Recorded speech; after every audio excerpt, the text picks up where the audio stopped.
Di awal proses sortir dan pelipatan surat suara untuk Pilkada Kabupaten Musirawas, Sumatera Selatan, KPU daerah setempat menemukan surat suara yang rusak.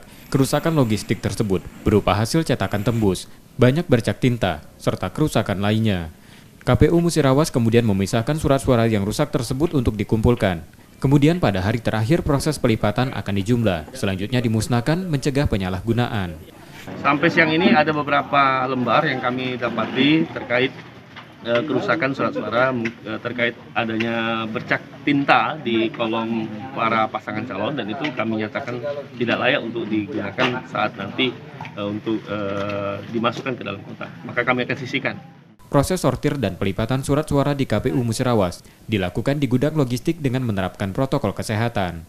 Dalam proses ini KPU akan melakukannya selama 3 hari untuk menyelesaikan pelipatan 291.264 surat suara. Kerusakan surat suara setelah dijumlahkan akan segera dilaporkan untuk mendapatkan penggantian. Sukma Aldino, Kompas TV, Musirawas, Sumatera Selatan.